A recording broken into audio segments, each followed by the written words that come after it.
जय श्री कृष्णा दोस्तों, आपका हमारे चैनल हिंदी व्रत कथा में स्वागत है। सावन मास की शुक्ल पक्ष की तृतीया तिथि को महिलाएं शिव पार्वती का पूजन करती है। उसे हरियाली तीज कहा जाता है। देश के बड़े भाग में यही पूजन आषाढ़ तृतीया को भी मनाया जाता है। उसे हरतालिका तीज कहते हैं। दोनों में पूजन एक जैसा होता है, कथा भी एक ही होती है, लेकिन अलग अलग जगहों की अलग अलग मान्यता होती है। हरियाली तीज मुख्य रूप से उत्तर भारत में मनाया जाता है। इस दिन सुहागिन स्त्रियां माता पार्वती जी और शिव जी की पूजा करती हैं। कंवारी स्त्रियां भी इस व्रत को करती है अच्छा वर पाने के लिए, और सुहागन स्त्रियां अपनी सुहाग की लंबी आयु के लिए, घर में सुख शांति के लिए इस व्रत को करती है। इसे श्रावण मास की शुक्ल पक्ष की तृतीया को श्रावणी तीज भी कहते हैं। इस दिन महिलाएं निर्जला व्रत रखती हैं। इस व्रत को करवा चौथ से भी कठिन व्रत बताया जाता है। इस दिन महिलाएं पूरा दिन बिना भोजन जल के दिन व्यतीत करती है तथा दूसरे दिन सुबह स्नान और पूजा के बाद ही व्रत पूरा करके भोजन ग्रहण करती है। इसी वजह से इस व्रत को करवा चौथ से भी कठिन माना गया है। इस दिन जगह जगह झूले पड़ते हैं।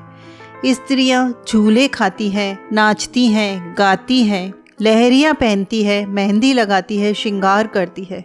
हरियाली तीज के दिन अनेक स्थानों पर मेले भी लगते हैं और माता पार्वती की सवारी बड़ी धूमधाम से निकाली जाती है। भविष्य पुराण में देवी पार्वती बताती है कि तृतीया तिथि का व्रत उन्होंने बनाया है, जिससे स्त्रियों को सुहाग और सौभाग्य की प्राप्ति होती है। सावन महीने में तृतीया तिथि को 100 वर्षों की तपस्या के बाद देवी पार्वती ने भगवान शिव को पति रूप में पाने का वरदान प्राप्त किया था। हरियाली तीज के दिन विवाहित स्त्रियां अपने पति की दीर्घायु के लिए व्रत रखती है। इस दिन स्त्रियों के मायके से श्रृंगार का सामान और मिठाई उनके ससुराल भेजी जाती है। हरियाली तीज के दिन महिलाएं सुबह घर का काम और स्नान करने के बाद 16 श्रृंगार करके निर्जला व्रत रखती हैं। इस दिन माँ पार्वती और भगवान शिव की पूजा की जाती है। जैसे कि विवाहित स्त्रियों के मायके से श्रृंगार का सामान और मिठाई उनके ससुराल भेजी जाती है, वैसे ही कंवारी लड़कियों के लिए जिनकी सगाई हो चुकी होती है, उनके ससुराल से श्रृंगार का सामान, मेहंदी, मिठाई, झूले, गट्टे, चिरमिया, ये सब आते हैं। इसे कहते हैं अपनी बहू का लाड़ चाव करना। इसीलिए यह तीज जो है कंवारी और विवाहित स्त्रियां दोनों के लिए ही बहुत ही आनंदमयी होती है, क्योंकि इसमें बहुत ही उत्सव मनाया जाता है। भजन और लोक नृत्य किए जाते हैं। हरे वस्त्र, हरी चुनरी, हरा लहरिया, हरा श्रृंगार, हरी चूड़ियाँ, मेहंदी, झूला झूलना, ये सब चारों ओर उमंग ही उमंग भर देता है। इन सब खेलकूद और झूला झूलने के बाद माता पार्वती और शिव जी की पूजा की जाती है और अंत में तीज की कथा सुनी जाती है। तो आइए सुनते हैं हरियाली तीज की कथा। शिव जी ने पार्वती जी को उनके पूर्व जन्म का स्मरण कराने के लिए तीज की कथा सुनाई थी। शिव जी कहते हैं, हे पार्वती, तुमने हिमालय पर मुझे वर के रूप में पाने के लिए घोर तप किया था। अन्न जल त्यागा, पत्ते खाए, सर्दी गर्मी बरसात में कष्ट सहे। तुम्हारे पिता दुखी थे। नारद जी तुम्हारे घर पधारे और कहा कि मैं विष्णु जी के भेजने पर आया हूँ। वह आपकी कन्या से प्रसन्न होकर विवाह करना चाहते हैं। अपनी राय बताएं। पर्वतराज हिमालय तुरंत ही प्रसन्नता से तुम्हारे विवाह विष्णु जी से करने को तैयार हो गए। नारद जी ने विष्णु जी को यह शुभ समाचार सुना दिया, पर जब तुम्हें यह पता चला तो तुम्हें बहुत दुख हुआ।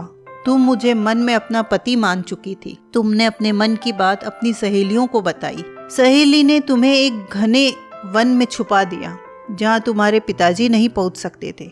वहाँ तुम तप करने लगी। तुम्हारे लुप्त होने से तुम्हारे पिता चिंतित होकर सोचने लगे। इसी बीच विष्णु जी बारात लेकर आ गए, तो क्या होगा? शिव जी ने आगे पार्वती जी से कहा, तुम्हारे पिता ने तुम्हारी खोज में धरती पाताल एक कर दिया, पर तुम न मिली। तुम गुफा में रेत से शिवलिंग बनकर मेरी आराधना में लीन थी। प्रसन्न होकर मैंने मनोकामना पूरी करने का वचन दिया। तुम्हारे पिता खोजते हुए गुफा तक पहुंचे। तुमने बताया कि अधिकांश जीवन शिवजी को पति रूप में पाने के लिए तप में बिताया है। आज तप सफल रहा। शिवजी ने मेरा वरण कर लिया है। मैं आपके साथ एक ही शर्त पर घर चलूंगी कि यदि आप मेरा विवाह शिवजी से करने को राजी होंगे। पर्वतराज हिमालय मान गए। बाद में विधि विधान के साथ हमारा विवाह किया। हे पार्वती, तुमने जो कठोर व्रत किया है उसी के फल स्वरूप हमारा विवाह हुआ है। इस व्रत को निष्ठा से करने वाली स्त्री को मैं मन वांछित फल देता हूँ, उसे तुम जैसा अचल सुहाग प्रदान करता हूँ।